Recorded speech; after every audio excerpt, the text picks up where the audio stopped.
Just wait.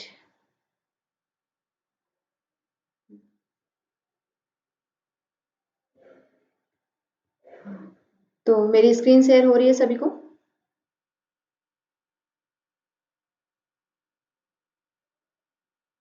M I Audible?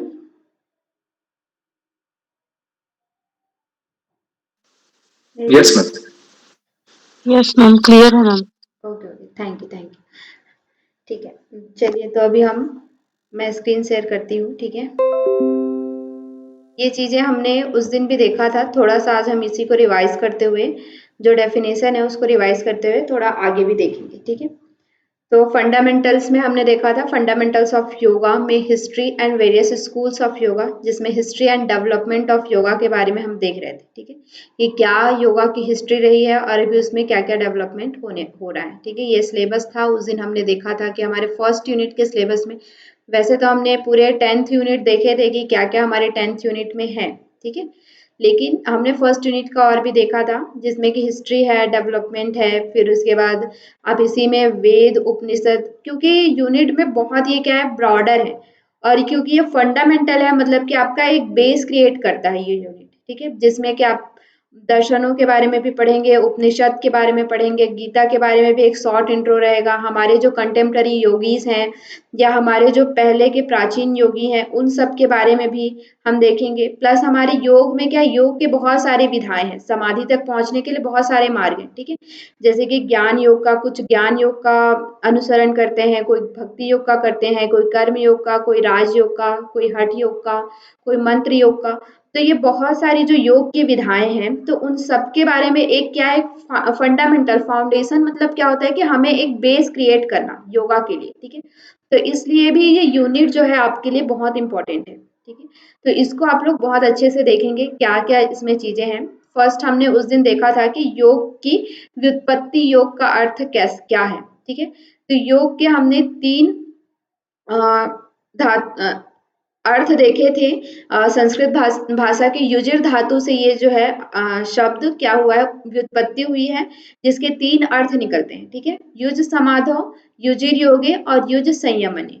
तो use समाधो का योग समाधि है, जैसे कि व्यास भाष्य में भी जो पतंजलि योग दर्शन के भाष्यकार जो व्यास हैं, व्यास भाष्य में उन्होंने कहा योग समाधि, ठीक है। योग क्या है, समाधि है। मैं इधर थोड़ा फास्ट चलूंगी क्योंकि हमने ये सारी चीजें देख लिया था, लेकिन कुछ नए लोग हैं इसलिए मैं इसको रिपीट कर रही हूँ थोड़ा सा, ठीक है। फिर युजिर योगे, युजिर योगे में क्या है, जोड़ना। योग मतलब आप लोग समझते ही हैं, योग का मतलब क्या होता है, जोड़ना या फिर मिलाना। जस्ट 1 मिनट, ठीक है। तो योग का मतलब क्या होता है, जोड़ना या मिलाना। हाँ, फिर उसके बाद आपका क्या है, युज संयमने, संयम करना यानी कि क्या है, नियंत्रण करना। हम अपने चीजों को संयम करिए, ये आपको जब वर्ड बोला जाता है तो हम अपनी किसी भी कार्य को हम कर रहे हैं उसमें क्या, नियंत्रण करना, अपने आप को अपने वश में करना, ठीक है। हम हमेशा क्या होता है, मन के वश में घूमते रहते हैं, मन हमें जहां जैसे कराना चाहता है उस तरह से हम करते हैं। लेकिन योग का मतलब क्या है, अपने आप में संयम करना। अगर आप पतंजलि के अकॉर्डिंग भी देखते हैं तो उसमें क्या होता है, धारणा ध्यान समाधि तीनों जब एकत्र हो जाते हैं तो उसे संयम कहते हैं, ठीक है। मतलब अपने आप पर पूरी तरह से नियंत्रण कर लेना ही क्या है, संयम है, ठीक है। फिर नेक्स्ट हमने देखा था कि आदि वक्ता कौन है योग के। तो योग के जो आदि वक्ता है वो कौन है, हिरण्यगर्भ को माना जाता है, ठीक है। हिरण्यगर्भ जो है वो योग के आदि वक्ता है। ये जो आपका है याज्ञवल्क्य की स्मृति के अकॉर्डिंग, हिरण्यगर्भो योग्यस्य वक्ता, योग्यस्य वक्ता नान्या ना अस्य पुरातना, ठीक है।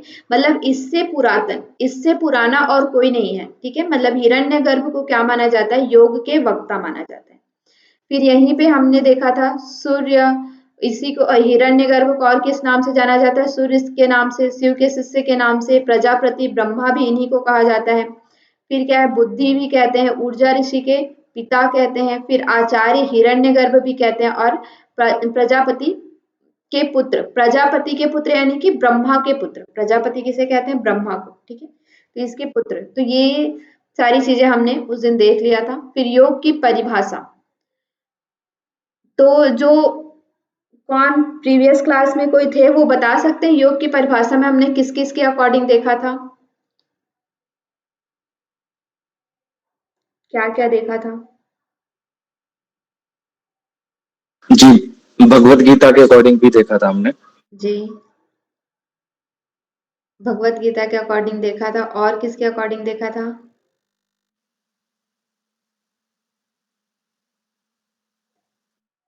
पिंकी जी शायद उस दिन थी, मौली मौली जी का तो नहीं, मौली जी नहीं थे शायद, है ना? चलिए थोड़ा सा हम रिवाइज करते हुए चलते हैं, फिर आज हमें आगे भी देखना है। तो पतंजल योग सूत्र जो हमारा मेन है, 4th यूनिट में आप इसके बारे में पढ़ेंगे भी। तो पतंजल योग सूत्र में क्या बोला गया? योगश्चित्त वृत्ति निरोधा। फिर इसी जो सूत्र है उसको एक्सप्लेन करने के लिए उन्होंने बहुत सारी चीजें बताई, फिर वृत्तियां क्या है, निरोध कैसे हम इसका कर सकते हैं। तो योग को अगर हम सिंपली समझे तो क्या है? चित्त की वृत्तियों का निरोध। ठीक है, तो चित्त क्या है हमारा? चित्त जो हमारा हमारे जो 4 अंतःकरण है, मन बुद्धि चित्त और अहंकार। तो चित्त की वृत्तियां, चित्त मतलब क्या है? हमारा जो पटल है जिसमें कि हमारे वृत्तियां, जैसे कि निद्रा है वृत्तियां, फिर आगे 5 तरह के बताए गए हमारे प्रमाण पर्याय विकल्प निद्रा के, इन सब वृत्तियों के द्वारा जो हमें अनुभव होता रहता है बार बार। ठीक है, उन सारे अनुभवों को क्या करना? निरोध कर देना, मतलब कि चित्त को पूरी तरह से शांत कर देना ही क्या है? योग है। फिर आगे महर्षि व्यास जी ने बताया कि योग क्या है? समाधि है। ठीक है, योगा समाधि का है उन्होंने। जब आप समाधि की अवस्था को प्राप्त कर लेते हैं तो वही अवस्था क्या है? योग है। फिर हमने देखा था भगवत गीता के अकॉर्डिंग, भगवत गीता में हमने देखा था समत्वम योग उच्यते, मतलब कि हर तरह से क्या रहना? समभाव में रहना। चाहे आपको सुख है दुख है, ठीक है, आप ठंड में है गर्मी में है, लाभ हो रहा है हानि हो रहा है, ज्ञान है अज्ञान है, किसी भी स्थिति में आप हैं, उस सभी स्थिति में क्या रहना? समत्व भाव में रहना। ठीक है, सिद्धि हो रही है असिद्धि हो रही है, जो भी चीज हो रहा है, तो जो भी द्वंद के भाव उत्पन्न होते हैं, ठीक है, सुख दुख पीड़ा, ये है सिद्धि असिद्धि लाभ हानि, ये जो द्वंद के भाव उत्पन्न होते हैं, उन सभी भावों में क्या रहना? समत्व सम रहना। ठीक है, ना हमें दुख से अधिक दुखी नहीं होना है और सुख से अधिक सुख नहीं होना है। ठीक है, तो इन दोनों भाव में जब हम समत्व भाव में रहते हैं तो वही क्या है? योग है। फिर नेक्स्ट हमने इसमें देखा था, इन सबको उस दिन मैंने एक्सप्लेन किया था, ये क्या है? योगा कर्मसु कौशलम, यानी कि कर्मों की कुशलता। तो यहाँ पे कर्मों की कुशलता का मतलब ये नहीं है कि आप कपड़े अच्छे से धो रहे हैं तो वो कर्म की कुशलता होगी। ठीक है, आप खाना अच्छा बना रहे हैं तो ये कर्म की कुशलता होगी, नहीं। कर्मों की कुशलता यानी कि क्या मतलब है? कि जो भी हम कर्म कर रहे हैं, सुकृत या दुष्कृत, देखिए यहाँ पे लिखा हुआ है सुकृत या दुष्कृत, यानी कि पाप या पुण्य, किसी भी तरह के कर्म में हमें क्या होना? लिप्त नहीं होना है। जैसे कि हम पाप कर्म करते हैं पुण्य कर्म करते हैं, तो उनसे हमारे मन में क्या रहता है? कि इसका हमें कुछ फल मिलेगा। जैसे हम पुण्य कर्म करते हैं, किसी को दान करते हैं, तो हमें क्या रहता है? हमने किसी को दान किया है तो इसका हमें कुछ अच्छा फल मिलेगा। ये हम मतलब कि उस कर्म से हम क्या हो गए? लिप्त हो गए, उस कर्म के फल के प्रति हमारी क्या हो गई? आसक्ति हो गई। तो उन सभी आसक्तियों से, पाप या पुण्य कर्म की किसी भी कर्म में आसक्त ना होना, उनके प्रति किसी भी तरह का उनसे लगाव ना होना ही क्या है? कर्मों की कुशलता है। ठीक है, तो यहाँ पे ये सारे क्वेश्चन आए हुए हैं, हमने उस दिन क्वेश्चन भी देखे थे। फिर नेक्स्ट हमने इसी में ये वाला मोस्ट इंपॉर्टेंट है आपका, जो है ये वाला डेफिनेशन जो है वो मोस्ट इंपॉर्टेंट है, अभी भी इसका आता है। ठीक है, ताम विद्या दुख संयोग वियोग योग संगीत न निश्चयन योगतव्यो योगो निर्विण्ण चेतसा। मतलब क्या है? कि जो दुख दुख के साथ हमारा संयोग रहता है। ठीक है, दुख हमारे क्या है? त्रिविध ताप जो हमारे होते हैं, आदि भौतिक आदि दैविक और आध्यात्मिक। ये जो हमारे त्रिविध ताप हैं, इनसे हमारा क्या रहता है? हमेशा संयोग रहता है। मतलब हम इन ताप से, इन दुखों से हमेशा क्या रहते हैं? जुड़े हुए रहते हैं। लेकिन इन दुखों से वियोग कर लेना, मतलब इन दुखों से दूर हो जाना ही क्या है? और योग को जान लेना ही क्या है? योग है। ठीक है, मतलब जब हम इन तीनों दुखों से वियोग कर लेते हैं, इन तीनों दुखों से दूर हो जाते हैं, मुक्त हो जाते हैं, तो वही क्या है? योग है। ठीक है, उसके बाद हमने कठोपनिषद से रिलेटेड देखा था। कठोपनिषद में क्या है? जो पंच यदा पंच तिष्ठन्ते ज्ञानानि मनसा सा, मतलब कि 5 जो ज्ञान इंद्रियां हैं, 5 ज्ञान इंद्रियां कौन कौन सी है हमारी? 5 कौन कौन सी ज्ञान इंद्रियां हैं?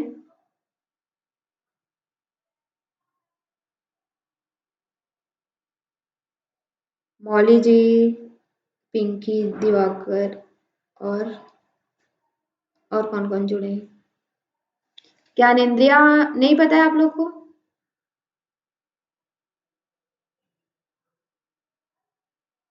देखिए, अगर आप टू वे कम्युनिकेशन ये नहीं रहेगा तो फिर आप लोगों को कुछ भी चीजें समझ में नहीं आएंगी। ठीक है, जो पूछा जा रहा है उसका क्विक आंसर आप करेंगे तो आपको वो चीजें बैठते जाएंगे दिमाग में। ठीक है, तो पंच ज्ञानेंद्रिय हमारे क्या है? आंख, कान, नाक, जीवा और स्पर्श, त्वचा।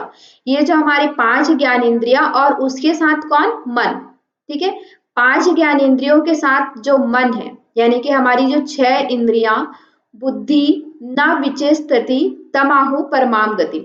5 ज्ञानेंद्रियां, मन और बुद्धि, जब ये तीनों क्या हो जाती है? विचेष्टति, यानी कि चेष्टा रहित हो जाती हैं।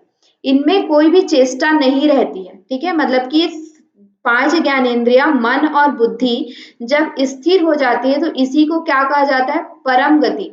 ठीक है, यहाँ से ये भी क्वेश्चन आ सकता है कि कठोपनिषद के अनुसार योग किसे कहते हैं? तो योग किसे कहते हैं? परम। योग को अलग नाम क्या दिया है यहाँ पे? परम गति। परम गति का मतलब योग है। ठीक है, फिर उसके बाद ये सब इंद्रिय हमारी जो इंद्रिय स्थिर हो जाती है, हमारे मन और बुद्धि इंद्रिय ये सारी चीजें स्थिर हो जाती हैं तो क्या हो जाता है? हम अप्रमत्त हो जाते हैं। अप्रमत्त यानी कि आलस्य नहीं रहता। ठीक है, फिर नेक्स्ट हमने और भी देखा था डेफिनेशन में, याज्ञवल्क्य की स्मृति के अकॉर्डिंग, संयोगो योग इत्युक्तो जीवात्मा परमात्मनो। ठीक है, मतलब कि योग किसे कहते हैं? जब संयोग हो जाता है किसका? जीवात्मा और परमात्मा का। ठीक है, जीवात्मा और परमात्मा का जब संयोग हो जाता है उसे ही हम क्या कहते हैं? योग कहते हैं, याज्ञवल्क्य की स्मृति के अकॉर्डिंग। ठीक है, फिर गोरक्षनाथ जो हमारे हठ योग ग्रंथ के मुख्य क्या है? एक प्रणेता है। ठीक है, उन्होंने भी क्या किया? बहुत सारे ग्रंथों का संकलन किया है। कौन कौन से ग्रंथों का संकलन किया है? जैसे आप देखेंगे, सिद्ध सिद्धांत पद्धति है, शिव संहिता है, योग बीज है, और क्या है आपका एक और, हाँ, गोरक्ष संहिता। ये 4 टेक्स्ट आपके सिलेबस में भी लगे हुए हैं 5th यूनिट में। तो ये चारों जो ग्रंथ है उन सब का उन्होंने क्या किया? प्रतिपादन किया है, जिन्होंने योग का मतलब क्या बताया है? शिव और शक्ति के मिलन की उच्च अवस्था। ठीक है, जब शिव और शक्ति का मिलन हो जाता है उसकी उच्च अवस्था होती है। शिव और शक्ति का मतलब यहाँ पे क्या है? शिव मतलब कि हमारा सहस्त्रार चक्र, और शक्ति यानी कि कुंडलिनी। जब कुंडलिनी जागृत होकर के सहस्त्रार चक्र तक पहुंच जाती है, ठीक है, तो उसे क्या कहा जाता है? योग कहा जाता है। किसके अकॉर्डिंग? गोरख संहिता, गोरक्षनाथ जी के अकॉर्डिंग, सॉरी। फिर अरविंद, महर्षि अरविंद जो एक बहुत अच्छे कंटेम्प्ररी योगी हैं, ठीक है, उन्होंने क्या कहा है? अपने स्वरूप को जान लेना। जो हमारा स्वरूप है उसे जान लेना और अपने आप से जुड़ जाना ही क्या है? योग है। ये किसके अकॉर्डिंग है? अरविंद के अकॉर्डिंग। फिर पंडित श्री राम शर्माचार्य जी ने क्या कहा है? जीवन जीने की कला, है ना, मतलब कि हमारे जो जीवन जीने की कला है, जिसके द्वारा हम अपने जीवन को चलाते हैं, हमारी दैनिक दिनचर्या में जो भी चीजें हम करते हैं, जिस तरह से हम उसे मतलब सुनियोजित करते हैं, वही क्या है? योग है, ऐसा पंडित श्री राम शर्माचार्य जी कहते हैं। ठीक है, फिर इसका हमने एम एंड ऑब्जेक्टिव के बारे में देखा था। ये सारी चीजें हम पढ़ चुके हैं, बट एक बार क्विक रिवीजन कर रहे हैं। ठीक है, तो एम एंड ऑब्जेक्टिव में हमने क्या देखा था? सर्वांगीण विकास होता है, होलिस्टिक डेवलपमेंट होता है हमारे, मतलब होलिस्टिक डेवलपमेंट में हमारा क्या क्या आता है? शारीरिक, मानसिक, आध्यात्मिक, नैतिक, सामाजिक, ये सारे तरह से जब आप योग का अभ्यास करते हैं तो इन सभी आयामों में आपका क्या होता है? विकास होता है। ये हमारा क्या है? योग का उद्देश्य है। फिर क्या है? व्यक्तित्व विकास होता है, व्यवहार का परिष्कार होता है। ठीक है, क्लेश जो है, आप पतंजलि जब आप पढ़ेंगे तो उसमें देखेंगे क्लेशों की इसमें क्या होती है? निवृत्ति होती है।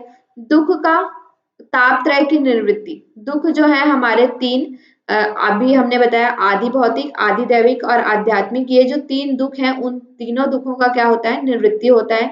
दिव्यता की प्राप्ति होती है, कैवल्य की प्राप्ति होती है। ठीक है, फिर इसमें कुछ कुछ भ्रांतियां भी हमने देखी थी, जिसमें क्या होता है, योग केवल रोगियों के लिए है। ऐसा माना जाता है कि योग जो है वो किसके लिए है, केवल रोगी हैं उनके लिए है, या इसको सिर्फ बुजुर्ग करते हैं।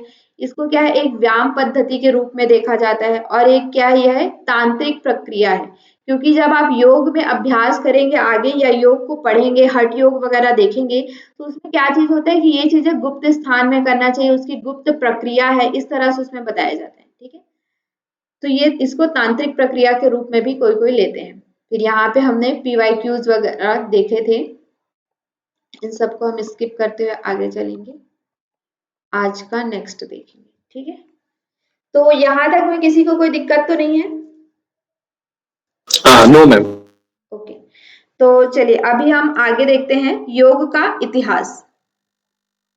तो योग का इतिहास हमें क्यों देखना जरूरी है, क्योंकि ये कब से आया है, कहाँ से इसकी उत्पत्ति हुई है, क्या हुआ है। ठीक है, तो योग का इतिहास जो है, इसमें 5 तरह से डिवाइडेशन हुआ है।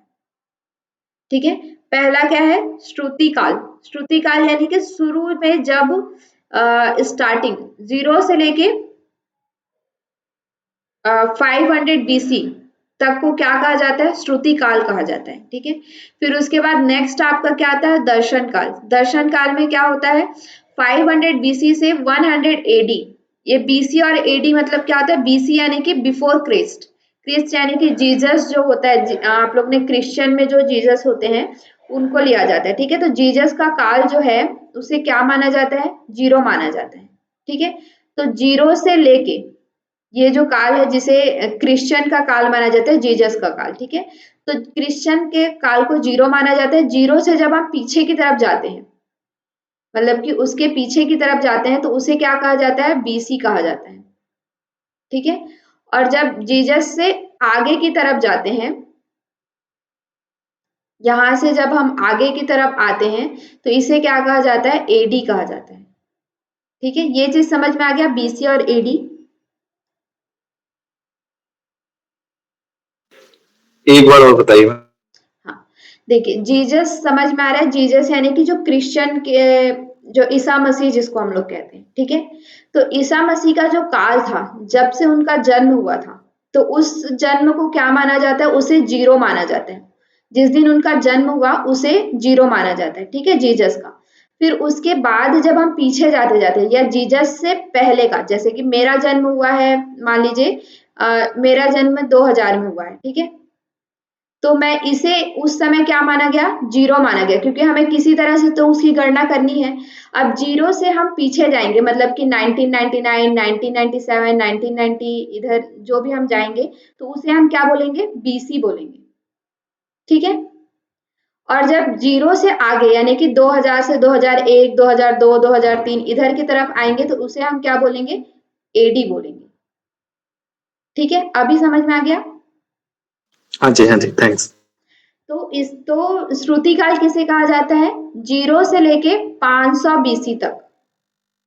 ठीक है, मतलब कि 0 से लेके यहां से जब हम पीछे की तरफ 500 साल पीछे जाएंगे, तो उसे हम क्या कहते हैं, श्रुति काल कहते हैं। ठीक है, फिर दर्शन काल किसे कहते हैं, जब उस 500 BC से जब हम आगे की तरफ आएंगे, तो उसे हम क्या कहते हैं, 100 AD तक आगे की तरफ आएंगे, तो वो क्या है, दर्शन काल माना जाता है। ठीक है, फिर उसके बाद क्या हुआ, टीका काल। टीका काल यानी कि 100 AD से जब हम और आगे की तरफ 1200 सेंचुरी, यानी कि 1200 ईसवी शताब्दी ऐसा बोलते हैं, तो वो क्या है, टीका काल माना जाता है। ठीक है, फिर 1200 से और आगे जब हम 1850 तक आएंगे, तो वहां तक को क्या बोला जाता है, हठ योग और भक्ति योग का काल कहा जाता है। फिर उसके बाद लास्ट जो अभी हमारा चल रहा है, मतलब 1800 से अब तक जो भी योग में आगे बढ़ते जा रहे हैं, तो उसे हम क्या कहते हैं, आधुनिक काल कहते हैं। ठीक है, तो ये काल खंड से कभी कभी क्वेश्चन पूछा जा सकता है कि टीका काल कौन से काल में था, या हठ योग काल कौन से काल में था, तो ये चीजें आपको याद रखना है। क्लियर है? जी। तो इसी काल खंड में क्या है, मतलब कि बहुत सारे टीकाएं लिखी गई। तो अभी हम सबसे पहले देखते हैं श्रुति काल। श्रुति काल, इसे सबसे पहले ये जानिए कि श्रुति काल इसे क्यों कहते हैं। श्रुति का मतलब क्या होता है, सुनकर। हाँ, सुनकर, ठीक है। मतलब कि सबसे पहले आप लोग जानते भी होंगे कि वेद क्या है, अपौरुषेय है ना। मतलब कि वेद को किसी ने लिखा नहीं है, वो क्या है, सुन के, मतलब कि यूनिवर्स में जो ज्ञान है उस ज्ञान को क्या किया, साक्षात्कार किया। उस ज्ञान को जो ऋषि हैं, जो हमारे ऋषिगण हैं, उन्होंने क्या किया, सुना ब्रह्मांड से ही और उन्हें शिष्यों तक पहुंचाया, ठीक है। तो इस काल में क्या है, श्रुति काल है। मतलब कि वो एक गुरु के द्वारा शिष्य सुने, शिष्य के द्वारा शिष्यों को दिया गया। मतलब कि इस काल में क्या है, ज्ञान का प्रचार, ज्ञान का प्रसार कैसा होता गया, सुन सुनकर होता गया। एक से सुना, दूसरे को दिया, दूसरे से सुना, तीसरे को दिया, ठीक है। तो इसलिए इसको क्या कहा जाता है, श्रुति काल कहा जाता है। यहाँ पे बहुत ज्यादा आपको डॉक्यूमेंटेशन वगैरह नहीं मिलेगा कि हमें मतलब कि लिखा हुआ चीज इस काल में नहीं मिलेगा। बाद के कालों में क्या किया गया, जब हमारी स्मृति शक्ति थोड़ी क्षीण होती गई, हम चीजों को याद नहीं कर पाए, या फिर हमें लगा कि इसे हमें डॉक्यूमेंट करना चाहिए, तो उसके बाद उसको डॉक्यूमेंटेशन किया गया, ठीक है। तो श्रुति काल में क्या किया गया, सुन सुन के, जैसे कि यह वेदों का काल माना जाता है ना।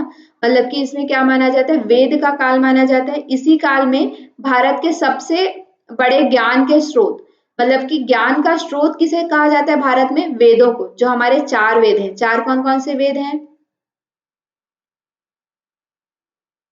ऋग्वेद, यजुर्वेद, अथर्ववेद, सामवेद। हाँ।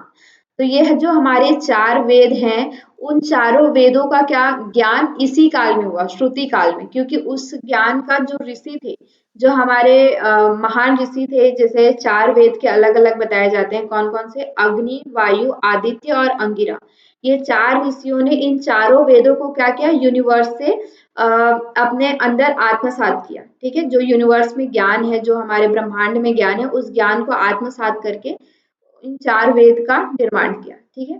फिर इस काल को श्रुति काल इसलिए कहा जाता है क्योंकि सुन के किया गया। क्योंकि इसमें कौन, पहले कौन है, अग्नि, दूसरे कौन है, वायु, तीसरे आदित्य, ये क्वेश्चन आप लोग याद रखिएगा, और चौथा कौन है, अंगिरा, ठीक है। ये 4 ऋषियों ने 4 वेद को क्या किया, रचा, ठीक है। 4 ऋषियों ने वेद के ज्ञान को सुना और उनकी क्या की, रचना की। इसलिए इसे क्या कहा जाता है, श्रुति काल कहा जाता है। इसके बाद क्या है, इस श्रुति काल में अनेक संकल्पनाओं का स्पष्ट वर्णन हुआ। मतलब कि क्योंकि श्रुति काल है तो बहुत सारे संकल्पनाएं, योग की जो बहुत सारी संकल्पनाएं हैं, मतलब कि हमारे शरीर में क्या क्या चीजें हैं, जैसे षट चक्र है हमारे शरीर में, और भी हमारे शरीर में मतलब कंद मूल स्थान जो भी है। और हमें अलग अलग वेद में क्या है कि अलग अलग तरह के हमारे मतलब जैसे ऋग्वेद में क्या है, हमारे ज्ञान की चीजें बताई गई। मतलब कि हमें कैसे कर्तव्य करना चाहिए, किस तरह के क्या क्या ज्ञान है हमारे इस ब्रह्मांड में, उसके बारे में। फिर सामवेद में क्या किया गया, सामवेद में बहुत सारे, यजुर्वेद में क्या किया गया, यजुर्वेद में यज्ञ से रिलेटेड, और हमें किस तरह से कर्म कांड करना चाहिए। ऋग्वेद में ज्ञान कांड कैसा हमें करना चाहिए। सामवेद में उन्हीं चीजों को क्या किया गया, छंदों के माध्यम से समझा गया। और अथर्व वेद में क्या है हमारे, मतलब कि हमारे शारीरिक उस समय तक क्या है, शारीरिक क्रियाओं में जो हमारी विकृतियां आने लगी, या आतुरता जो है, या हमें हमारा दिनचर्या हमें कैसा रखना चाहिए, क्या क्या खान पान हमें करना चाहिए, हमारे शरीर में आयुर्वेद से रिलेटेड चीजें उसमें बताई गई, ठीक है। तो ये इन अलग अलग संकल्पनाओं का इस काल में क्या होता गया, निर्माण होता गया। मतलब कि श्रुति काल में वेद के या योग के बहुत सारे संकल्पनाओं का यहाँ पे निर्माण हो गया, ठीक है। यजुर्वेद और अथर्ववेद में प्राण को एकत्रित कर दिव्य लोक को प्राप्त करते हैं। मतलब ये भी चीज यहाँ पे, मतलब योग की, जैसे योग का हमारा माध्यम क्या होता है, योग का लक्ष्य क्या होता है कि हम अपने प्राण को एकत्रित कर, मतलब हठ योग में आप जब देखते हैं तो क्या होता है, हठ योग में जो मुख्य रूप से प्राण पर नियंत्रण करके, कुंभक लगा करके हमें क्या करना होता है कि समाधि की प्राप्ति करना होता है ना। मतलब कि प्राणों पर नियंत्रण करने के बाद ही हम क्या कर सकते हैं, समाधि को प्राप्त कर सकते हैं। तो ये सारी चीजें कोई नई चीज नहीं है, हठ योग के द्वारा हमें इसका ज्ञान हुआ ऐसा नहीं है। ये श्रुति काल से ही हमारी चीजें आती जा रही है। मतलब यजुर्वेद में भी ये चीज बताया गया, अथर्व वेद में भी ये चीज बताया गया है। हठ योग या फिर अन्य कोई ग्रंथ है, वो सब क्या है, अलग अलग जगह से अलग अलग जो ज्ञान है उसे कंपाइल किया गया, मतलब कि एकत्रित किया गया, एक सब्जेक्ट बना दिया तो वो हठ योग हो गया। अगर हमने उसे मन के द्वारा नियंत्रण करने को कह दिया तो वो क्या हो गया, पतंजलि योग हो गया, है ना। मतलब कि उस समय फिर अब मैं अपने शरीर के जो विकार हैं या शरीर को हमें कैसा खान पान रखना चाहिए, तो इस तरह की चीजों को जब एक जगह एकत्रित कर दिया तो वो क्या हो गया, आयुर्वेद हो गया, है ना। मतलब कि यजुर्वेद, अथर्ववेद, ऋग्वेद, सामवेद, इन सब में हमारे ज्ञान की विविध परंपराएं हैं, लेकिन वो सब क्या है, स्कैटर्ड फॉर्म में, स्कैटर्ड यानी कि बिखरी हुई है, कहीं पे भी कुछ भी चीजें। तो उन सबको जब हम अलग अलग विधाओं में करते गए तो फिर वो आगे चल के क्या होता गया, उसकी अलग अलग विधाएं बनती गई, अलग अलग दर्शन बनते गए, ठीक है। लेकिन ये सारा ज्ञान जो है वो कहाँ पे था, श्रुति काल में ही उत्पन्न हो गया था। क्लियर है श्रुति काल?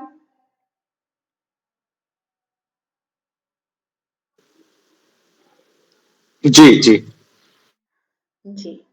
चलिए फिर उसके बाद क्या हुआ, दर्शन काल आया, ठीक है। मतलब कि पहला हमारा श्रुति काल था, श्रुति काल के बाद दर्शन काल कितने को कहा जाता है, 500 बीसी से 100 एडी तक को, ठीक है। इस काल में क्या हुआ, भारतीय दर्शन के अनेक सिद्धांतों, सूत्र ग्रंथों की रचना हुई, जैसे कि योग सूत्र, सांख्य सूत्र, सांख्य कारिका, सांख्य भाष, इस तरह से फिर ब्रह्म सूत्र, अलग अलग सूत्र ग्रंथों की रचना हुई, ठीक है। अनेक अनेक सिद्धांत, जैसे कि योग से ही फिर बहुत सारे क्या होते गए हमारे, नास्तिक दर्शन, आस्तिक दर्शन, ये अलग अलग दर्शन हमारे बनते गए, ठीक है।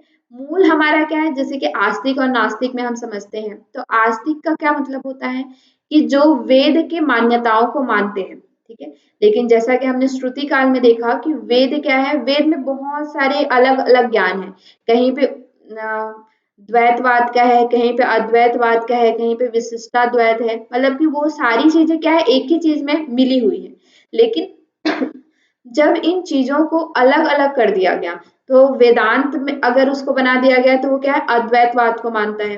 फिर उसके बाद जब सांख्य दर्शन में आया तो वो क्या किया, वो द्वैतवाद को मानता है। लेकिन वो सारी चीजें क्या है, वेद के मान्यताओं पर ही आधारित है, मतलब श्रुति काल से ही आधारित है। लेकिन अभी सभी को, जैसे कि हम ही एक चीज को पढ़ते हैं या एक बुक को पढ़ते हैं, तो उस बुक के बारे में अगर हमें लिखने को बोला जाए तो हम सबकी जो मोटिव है या हम सबका जो शॉर्ट नोट हम देंगे उसमें हम सब एक ही जैसा नहीं लिख सकते। पढ़ा भले ही हमने एक ही चीज है, बट हम सब क्या करेंगे, अलग अलग चीज लिखेंगे, हमें अलग अलग चीजें समझ में आएगी, क्योंकि हमारे सोचने का स्तर अलग है, हमारे समझने का स्तर अलग है।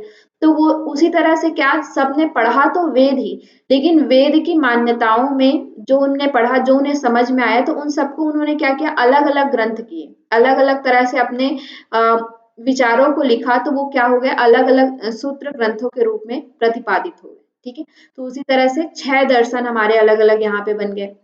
फिर उसके बाद प्रत्येक दर्शन के अनेक सिद्धांतों का वर्णन किया, फिर उन्होंने अपने जो मान्यता मानी है, जैसे कि सांख्य दर्शन में क्या है कि द्वैतवाद को मानता है, तो द्वैतवाद को सिद्ध करने के लिए उन्होंने क्या किया, अनेकानेक सिद्धांत दिए, जैसे कि उन्होंने 5 सिद्धांत दिए हैं उसमें, जिसमें कि क्या है, सत्कार्यवाद आता है, ठीक है। तो उसी तरह से बहुत सारे उन्होंने अपनी जो मान्यताओं को सिद्ध करने के लिए, क्योंकि अगर आपने प्रीवियस क्लास अटेंड किया होगा तो एक क्या है, पहले जमाने से ही ये हमारा रिसर्च पर्सपेक्टिव आता रहा है ना।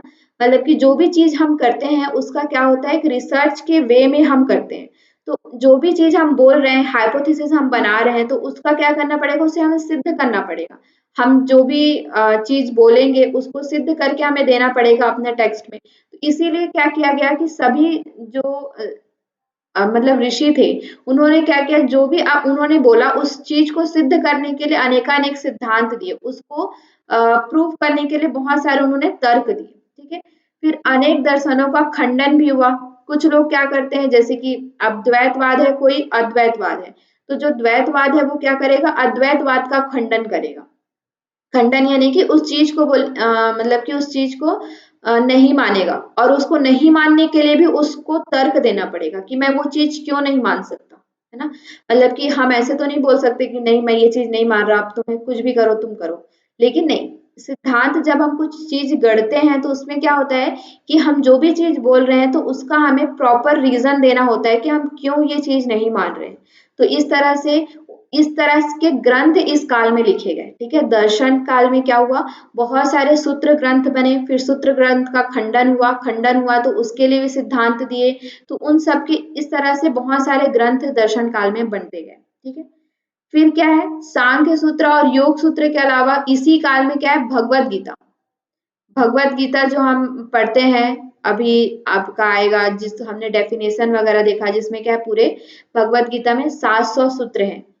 कहाँ पे किया गया था भगवत गीता, किसने किसको दिया है, पता है आप लोग को? भगवान कृष्ण ने अर्जुन को बताया। हाँ, कुरुक्षेत्र में, ठीक है, क्योंकि अर्जुन को क्या हो कुरुक्षेत्र रहा में जी। था, विषाद हो रहा था कि मैं अपने ही परिजनों को कैसे उनकी हत्या करूंगा, उनके सामने कैसे लड़ूंगा। तो उन चीजों को ठीक करने के लिए कि ये सारी चीजें क्या है, आत्मा है, और आत्मा के विषय में बताया, और तुम सिर्फ अपना कर्तव्य कर्म पर ध्यान दो। इस तरह से बहुत सारे उपदेश उसमें दिए हैं। तो गीता भी इसी काल में बना है। कौन से काल में? दर्शन काल में। तो ये क्वेश्चन भी आ सकता है कि भगवत गीता का काल कौन सा है, कालखंड क्या है, तो दर्शन कालखंड है, ठीक है। फिर योग वशिष्ठ जो हम देखते हैं, ये भी हमारा क्या है, दर्शन काल के अंतर्गत ही आया है, जिसमें क्या है, वशिष्ठ मुनि ने राम भगवान को क्या है, आत्मा परमात्मा के विषय, व्याधि आदि व्याधि इन सब के, बहुत सारे मुमुक्षु, इन सब के विषय में बहुत सारा ज्ञान दिया। ये भी एक बड़ा ग्रंथ है, जिसमें 6 प्रकरण है, 6 के बहुत सारे और उप प्रकरण हैं। इसमें कहीं कहीं पे 33,000 सूत्र श्लोक माना जाता है, ठीक है। तो ये योग वशिष्ठ की रचना भी किस काल में हुई है? दर्शन काल में हुई है। फिर याज्ञवल्क्य की स्मृति जो हम देखते हैं, ये भी आपके मेन जो फर्स्ट पेपर में है, इसके बारे में भी हम पढ़ेंगे, याज्ञवल्क्य की स्मृति के बारे में। तो याज्ञवल्क्य की स्मृति भी भी क्या है, इसी काल में बना है। स्मृति का मतलब क्या है? अब यहाँ पे 2 चीज आता है, श्रुति और स्मृति। श्रुति तो हमने देखा कि श्रुति क्या है, कि जो हमने सुन के किया है, ठीक है। लेकिन स्मृति में क्या होता है, जो हमने क्या किया है, इस याद किया है। जैसे कि अब कोई शिष्य आए होंगे जिन्होंने श्रुति काल से सुना होगा, लेकिन वो चीज उनमें क्या हो गई, याद हो गई, या चीज। और एक स्मृति को हम इस तरह से भी समझ सकते हैं, कैसे कि जैसे हमारे आसपास की चीजों में हमारा होता है ना। मतलब कि हम देखते हैं कि जैसे हम बचपन में रहते हैं, तो बचपन में क्या होता है, मकर संक्रांति में हमें तिल के लड्डू खाए जाते हैं। तो ये हमारी स्मृति में बैठ गया है ना। मतलब कि ये अब हम इस चीज को हम आगे हमारे जो जनरेशन आएंगे, हम उनको भी बताएंगे कि मकर संक्रांति में तिल के लड्डू खाते हैं। अब ये तिल के लड्डू कहाँ से आए, कैसे आए, ये चीज हमें नहीं पता है, लेकिन हमारी स्मृति में है, मतलब कि हमारे सराउंडिंग में है। तो ऐसी ऐसी चीजों का जब संकलन किया गया, जो स्मृतियों का, मतलब कि उनके जो कल्चर में, उनके जो रिलीजियन में जो चीजें थी, उन चीजों को जब संकलन किया गया, तो उसे क्या कहा जाता है, स्मृति कहा जाता है, ठीक है। तो ऐसे बेसिक हमारे 2 स्मृतियां, वैसे तो 20 स्मृतियां हैं, लेकिन मुख्य 2 को माना जाता है, याज्ञवल्क्य और मनुस्मृति, ठीक है। तो याज्ञवल्क्य स्मृति आपके नेट के सिलेबस में भी है, इससे रिलेटेड क्वेश्चन भी आता है, ठीक है। तो ये एक क्वेश्चन ये भी बन सकता है यहाँ से कि याज्ञवल्क्य स्मृति कौन से कालखंड का है, तो दर्शन कालखंड का है, ठीक है। फिर आपका आता है तंत्र, पुराण, स्मृतियां आदि इसी काल में बने, ठीक है। हम जो तंत्र से रिलेटेड चीजें देखते हैं, 18 जो पुराण है हमारे, और स्मृतियां हैं, यानी कि अभी जो हमने देखते हैं 20 स्मृतियां हैं हमारे पास। तो उन सभी स्मृतियां कहाँ पे बनी? दर्शन काल में ही बनी, इसी काल की देन है, ठीक है। तो ये सब आप लोग को याद रखना है। जैन और बौद्ध दर्शन भी इसी काल की देन है, ठीक है। हमारे जो 2 नास्तिक दर्शन है, 6 हमारे क्या है, आस्तिक और नास्तिक दर्शन, आपको पता है ना। जी जी। तो 6 जो हमारे आस्तिक दर्शन है और 2 हमारे जो नास्तिक दर्शन है, वो दोनों ही हमारे क्या है, मतलब कि जो 8 दर्शन है, वो हमारे दर्शन काल की ही देन है, ठीक है। फिर इस काल को सूत्र ग्रंथ और स्मृतियां काल भी कहा जाता है। इसका अन्य नाम क्या है? सूत्र ग्रंथ या स्मृति काल भी इसे कहा जाता है, ठीक है। नेक्स्ट हमारा आता है टीका काल। अभी तक ये क्या था, जो स्मृति और श्रुति है, वो इसको क्या बोला जाता है, मेन टेक्स्ट बोला जाता है, ठीक है। अब इसके जो नेक्स्ट हमारा जो तीसरा है, इसमें क्या है, टीका काल, जिसमें क्या आता है, हमारे भाष्य से रिलेटेड चीजें आती हैं। मतलब कि जो भी टेक्स्ट बने हुए हैं, जैसे सांख्य है, योग है, तो उसमें अनेकानेक क्या किए गए, अनेक ऋषि, अनेक जो स्कॉलर्स हैं, उनके द्वारा टीका किया गया, कमेंट्री किया गया, ठीक है। वो या तो क्रिटिक्स के रूप में हो सकता है, समालोचना या फिर आलोचना, ठीक है। या उनमें क्या क्रिटिक्स कर सकते हैं, या फिर उनके फेवर में लेकर के उनका क्या किया, टीका करना। टीका मतलब क्यों? क्योंकि सूत्र ग्रंथ क्या है, छोटे छोटे डिक्टेट फॉर्म में दिया जाता है। जैसे योगश्चित्त वृत्ति निरोधा एक सूत्र है, लेकिन जब हम इसी के एक सूत्र की व्याख्या करने के लिए हमें एक बुक बन सकता है, ठीक है, कि चित्त क्या है, वृत्तियां क्या है, फिर उसकी क्या क्या चीजें हैं। तो इसी तरह से टीका काल में क्या किया गया, उन सब चीजों को जो सूत्र फॉर्म में दिया हुआ था उन सबको इलाबोरेट किया गया। ठीक है, तो इस काल को टीका या भाष्य की रचनाएं की गई। योग सूत्र पर भाष्य इसी काल में लगभग 4वीं शताब्दी के आसपास हुआ।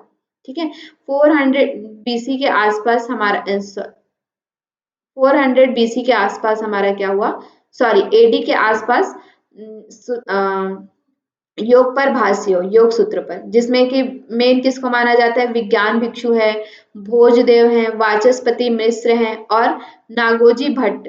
ये जो तीन है, इन्होंने क्या किया, चार हैं, उन्होंने योग पर भाष्य किया। ठीक है, टीकाएं लिखी।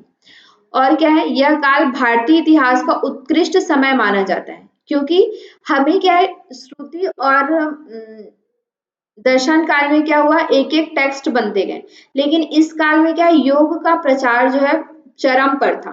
उसके पहले भी थोड़ा कम था, मतलब लोग जानते थे, जो ऋषि वर्ग के लोग थे, जो शिष्य वर्ग के लोग थे, उन्होंने ही योग का प्रचार और प्रसार किया टीका और दर्शन काल में। लेकिन सॉरी, श्रुति और दर्शन काल में। लेकिन टीका काल में क्या है, ये सर्व सामान्य होता गया। ठीक है, मतलब कि वो सामान्य लोगों तक भी योग क्या हुआ, पहुंचा। इसलिए इसे क्या कहा जाता है, योग का उत्कृष्ट, भारतीय संस्कृति का इसमें उत्कृष्ट काल कहा जाता है। इसमें ना सिर्फ योग से रिलेटेड अपितु बहुत सारे अदर जो चीजें हैं, हमारे टेक्निकल चीजें, इन सब से रिलेटेड भी क्या हुआ, इसमें इस काल में उद्भव हुआ। ठीक है, विविध कला और विद्या, मतलब कि केवल योग नहीं, जैसे कि नाट्य है, हमारा संगीत कला है, और भी दर्शन है, आर्किटेक्चर है, ये सारी चीजें भी, जो हमारा वास्तुशास्त्र है, उन सब चीजों पे, ज्योतिष वगैरह, अलग अलग विद्या, अलग अलग कलाएं भी इसी काल में क्या हुआ, उद्भव हुआ। इसी काल में लोगों ने वो क्या हुआ, सर्व सामान्य या प्रचार में आया। ठीक है, और उन सब से रिलेटेड ग्रंथ भी इसी काल में लिखे गए। ठीक है, फिर आपका क्या है, योग, उपनिषद, भक्ति ग्रंथ, स्रोत, स्मृति, पुराण, तंत्र आदि अनेक ग्रंथों पर आचार्यों ने क्या किया, अनुसंधान किया। समझ में आ रहा है, अनुसंधान मतलब कि उस पर रिसर्च, जैसे कि क्या होता है, रिसर्च का मतलब क्या होता है, उसको प्रमाणित करने के लिए टीका काल, दर्शन काल और श्रुति काल में क्या हुआ, उसे लिख के रख दिया गया। लेकिन उस पे क्या है, इस काल में उस पे क्या हुआ, अनुसंधान होना चालू हो गया कि उपनिषद में और क्या क्या चीजें हैं, उसके अंदर, उसको बोला जाता है ना कि between the line. Between the line का मतलब उसके अंदर की चीजों को समझा गया। जैसे यहाँ पे सिर्फ उपनिषद लिखा हुआ है, तो उपनिषद में क्या क्या चीजें आती है, उपनिषद के अंदर एक उपनिषद को हमने लिखा तो उस पे हम बहुत सारे ऐसे भाष्य कर सकते हैं। ठीक है, उसके अंदर और क्या चीजें हैं, उसका रिलेशन कहाँ से है, तो इस तरह से उसमें क्या हुआ गया, एक क्रिटिकल एडिशन लाया गया, मतलब कि एक उस पे विस्तृत चिंतन किया गया इसी काल में, उस पे अनेकानेक अनुसंधान हुए। क्लियर है, फास्ट तो नहीं हो रहा है जी आपके लिए? नहीं नहीं मैम, जी ओके। ठीक है, फिर आपका आता है नेक्स्ट, हठ योग और भक्ति काल। ठीक है, तो हठ योग व भक्ति काल में क्या हुआ, इसमें हठ योग से रिलेटेड ग्रंथ, जब आप हठ योग पढ़ेंगे तो देखेंगे कि हठ योग से रिलेटेड जो ग्रंथ है वो आपका बेसिकली कहाँ से होता है, 13 या 1400 से लेकर के आपका 1600 तक का आता है। ठीक है, 1600 तक में आपके क्या हुए, हठ योग के ग्रंथ लिखे गए। तो ये मतलब हठ योग काल क्या है, इसी बीच में आता है। ठीक है, भक्ति योग यानी कि कैसे, सूरदास, रहीमदास और रैदास, अलग अलग तरह के जो कबीरदास, ये सारे जो भक्ति योगी हैं, इन्होंने क्या किया, भक्ति योग का मतलब क्या होता है, अपने आप को भगवान में पूरी तरह से समर्पित कर देना। जो रैदास थे वो क्या करते थे, जूता सिलने का काम करते थे, लेकिन जूता सिलने का काम करते करते ही उन्हें क्या हो गया, मतलब कि समाधि की प्राप्ति हो गई, क्योंकि वही जो हमने शुरू में एग्जाम्पल पढ़ा कि योगा कर्मसु कौशलम। ठीक है, जो भी आप कर्म कर रहे हैं उसमें क्या है, मतलब कि किसी भी तरह का लगाव ना होना, आसक्ति ना होना। तो ये जो भक्ति योग है, भक्ति योगी जितने हैं, जैसे कबीरदास हैं, सूरदास हैं, रैदास हैं, रहीमदास हैं, तो ये सब क्या है, भक्ति योगी, और इन्होंने अपने कर्मों के प्रति आसक्ति नहीं रखी। जो भी इन्होंने कर्म किया, उन्हें कबीरदास को क्या माना जाता है, एक जुलाहा थे, यानी कि कपड़ा बुनने वाला। ठीक है। तो वो भी क्या है, मतलब उन्होंने भी क्या है कि अपने कर्म को क्या किया, साइड में रखते हुए भगवान की भक्ति करते हुए उस कर्म को भी किया और भगवान की भक्ति भी की। ठीक है। तो ये हमारा हठ योग, भक्ति योग काल में ये सब जो योगी हैं, ये सब जो भक्ति योगी हैं हमारे सूरदास, रैदास, इन सब का काल इसे माना जाता है। ठीक है। और हठ योग का काल माना जाता है, मतलब कि जो हमारे हठ योगी ग्रंथ है, शिव संहिता, हठ प्रदीपिका, घेरन संहिता, सिद्ध सिद्धांत पद्धति, वो सारी चीजें भी क्या हुई आपके इसी काल में इसकी उत्पत्ति हुई। ठीक है। इस काल में नाथ संप्रदाय का प्रचार हुआ। नाथ जो संप्रदाय है, नाथ संप्रदाय मतलब बेसिकली इसी हठ योग को क्या कहा जाता है, नाथ संप्रदाय कहा जाता है, जिसमें कि आपकी कुंडलिनी से रिलेटेड, नाथ संप्रदाय से रिलेटेड चीजें बताई जाती हैं। ठीक है। और हठ योग ग्रंथ तथा हठ प्रदीपिका, घेरन संहिता तथा तंत्र के अन्य ग्रंथों की रचना भी क्या हुई, इसी काल में हुई। ठीक है। फिर आपका आता है शारीरिक क्रियाओं द्वारा मन को वश में करना, क्योंकि अभी तक क्या था, जैसे पतंजल, श्रुति काल, स्मृति काल, टीका काल में बेसिकली मन पर फोकस था। पतंजल योग सूत्र में भी दर्शन काल में क्या था, मन को फोकस किया गया था। ठीक है। मन के द्वारा हम क्या करते हैं, शारीरिक क्रियाओं को, जैसे उसमें बहुत सारे आपने देखा होगा पतंजल योग सूत्र में किसी भी प्रकार के कोई आसन का वर्णन नहीं किया गया, किसी भी प्रकार के कोई विशेष प्रकार के प्राणायाम का वर्णन नहीं किया गया। उसमें क्या है, मन पर नियंत्रण करके समाधि को प्राप्त करने का मार्ग बताया जाता था। लेकिन शारीरिक जो आपका हठ योग ग्रंथ है वो किस पे बेस्ड है, शरीर पे बेस्ड है। ठीक है। शरीर हमारा कैसा है, मतलब कि हम शरीर के माध्यम से कहाँ पहुंचते हैं, समाधि तक पहुंचते हैं। कैसे, उसमें बताया जाता है कि सटकर्म करिए, अपने शरीर की शुद्धि करिए, फिर आसन करिए। आसन करने के लिए क्या कहा जाता है, मतलब कि विभिन्न प्रकार के आसन उसमें बताए जाते हैं। कई कई में 15 आसन है, कई में 32 आसन है, 4 है, 5 है, अलग अलग तरह के आसनों का उसमें वर्णन किया गया है। उनकी प्रक्रियाओं का वर्णन किया गया है, उनके लाभ का वर्णन किया गया है। फिर उसके बाद विभिन्न प्रकार के प्राणायाम आपको देखने को मिलेगा, अष्टकुंभक देखने को मिलेगा। इन सब के शारीरिक क्रियाओं के द्वारा हम क्या करते हैं, मन पर नियंत्रण करते हैं। ठीक है। पहले हम शारीरिक क्रिया करते हैं और मन पर नियंत्रण करते हैं। तो इससे आप ये भी चीज देख सकते हैं कि क्या है कि पातंजल योग दर्शन के समय में हमारा क्या है, शरीर पर इतना ध्यान नहीं था, हम मानसिक यानी कि हमारा जो लेवल था वो क्या था, उत्कृष्ट था। लेकिन जैसे जैसे समय हमारा क्या होता गया, घटते गया, समय हमारा बीतते गया, उसी तरह से हमारा कंसंट्रेशन, हमारी जो मानसिक शक्ति है, मानसिक जो चीजें हैं वो भी, उनका भी क्या होता गया, क्षीण होता गया। जैसे श्रुति काल में क्या था कि हम चीजों को याद, मतलब एक बार सुना और हमारे मन में, हमारे दिमाग में वो क्या हो जाता था, बैठ जाता था। लेकिन फिर दर्शन काल में क्या हुआ, उसको फिर लिखने लगे हम, मतलब हमारा क्यों लिखने लगे, क्योंकि हमारा मानसिक जो चीजें, मानसिक स्तर है वो उसका क्या हुआ, क्षीण हुआ। फिर उसके बाद लेकिन उस समय भी हमारा मानसिक स्तर इतना अच्छा था कि हमें शरीर पर ध्यान ना देते हुए हम समाधि तक पहुंच सकते थे मन के माध्यम से ही।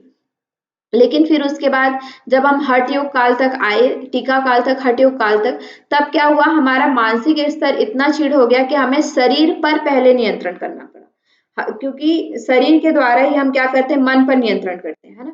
तो यहाँ पे फिर क्या हुआ, शरीर पर नियंत्रण किया, उसके बाद हम मन पर नियंत्रण कर रहे हैं, मतलब कि हमारा क्या हुआ, होता गया, एक तरह से आप देखें तो श्रुति काल से लेकर अब तक देखें तो हमारा पतन होता गया। ठीक है। मनुष्य का क्या होता गया, यहाँ पे पतन होता गया। और इसीलिए योग की विधाओं का भी क्या, अलग अलग योग की विधाएं, क्योंकि इसको हम एक तरह से और समझ सकते हैं, जैसे कि पतंजल योग दर्शन में ध्यान का डेफिनेशन बता सकता है कोई, पातंजल योग दर्शन के अकॉर्डिंग ध्यान का डेफिनेशन क्या है।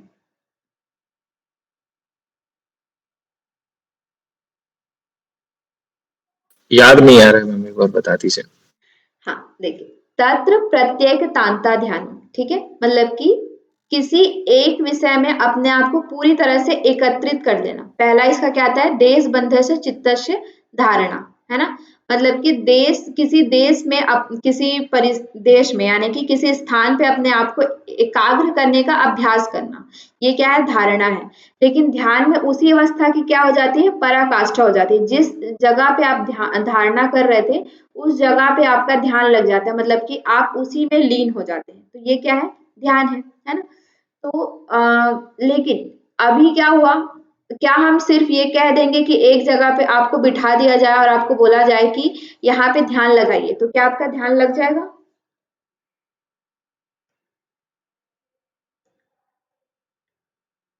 क्या हुआ? ध्यान, हाँ, उसमें थोड़ा प्रयास करेंगे तो लग सकता है, हाँ, बाकी इतना सहज नहीं है। इतना सहज नहीं है, तो उसीलिए क्या किया गया, अलग-अलग ध्यान की विधाएँ उत्पन्न की गई, है ना? जैसे कि हम क्या करते हैं, विपश्यना ध्यान करते हैं, प्रेक्षा ध्यान करते हैं, और भी बहुत सारे हमारे ध्यान के बहुत सारे क्या बन गए, अब स्ट्रीम्स बन गए। तो मतलब क्या है कि हमारा पहले क्या होता था, जब पतंजलि के टाइम पे अगर आप देखेंगे, तो अगर उस समय का हमारा मानसिक स्तर या हमारा स्तर इतना अच्छा था कि अगर हमें थोड़े समय तक भी हम अभ्यास करते तो हमारा ध्यान लग जाता। लेकिन अभी हमें उस ध्यान को लगाने के लिए क्या करना पड़ रहा है, बहुत सारे मार्ग हमारे लिए बताए जा रहे हैं, क्योंकि हमें उस ध्यान तक पहुंचना है, लेकिन हमारे मार्ग अलग अलग होते हैं। इसी तरह से ही हमारा क्या होता गया, काल में श्रुति काल से लेकर हठ योग काल तक, भक्ति काल तक हमारा क्या होता गया, थोड़ा पतन होता गया, और उस पतन की पूर्ति करने के लिए हमने बहुत सारे अलग अलग मार्ग उत्पन्न किए। ठीक है, समझ में आ रहा है ना? जी।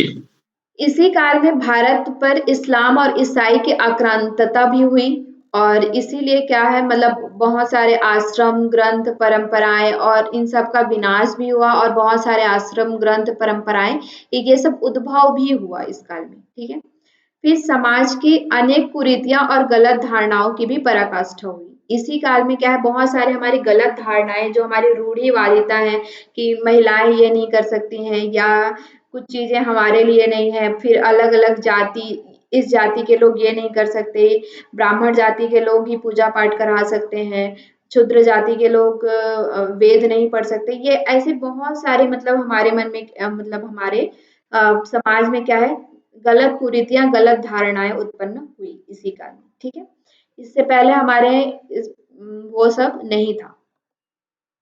फिर नेक्स्ट अब हम देखते हैं आधुनिक काल। आधुनिक काल मतलब कि अभी का जो काल है, 1850 से लेके अब तक जो काल है, जिसमें कि बहुत सारे कंटेम्प्ररी योगी यानी कि आधुनिक योगी, जैसे विवेकानंद हमारे हैं, जिन्होंने क्या है, योग को या वेदांत दर्शन को क्या किया, प्रमोट किया।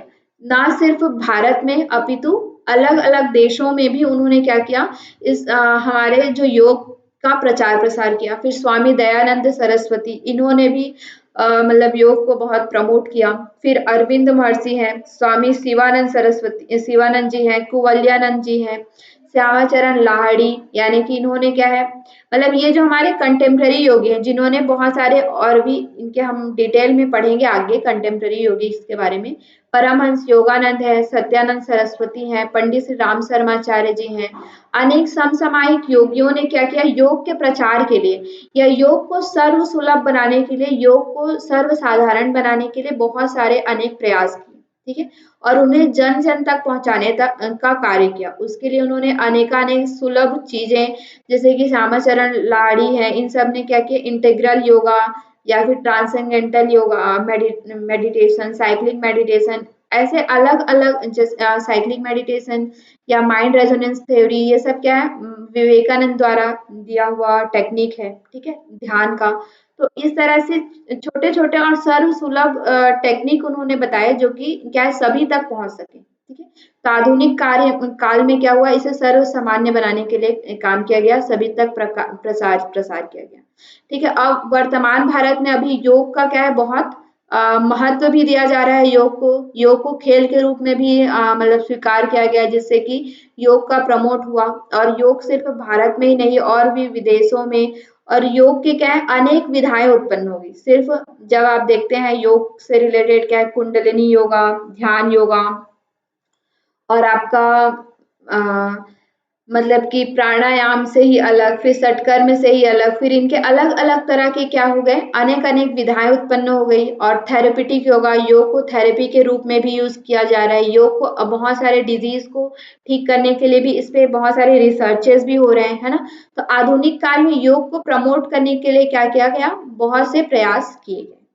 ठीक है, समझ में आए ये चीजें? नेक्स्ट इतना ही है आज के लिए। आज की क्लास आप लोगों को समझ में आई? Yes, ma'am. जी। तो अभी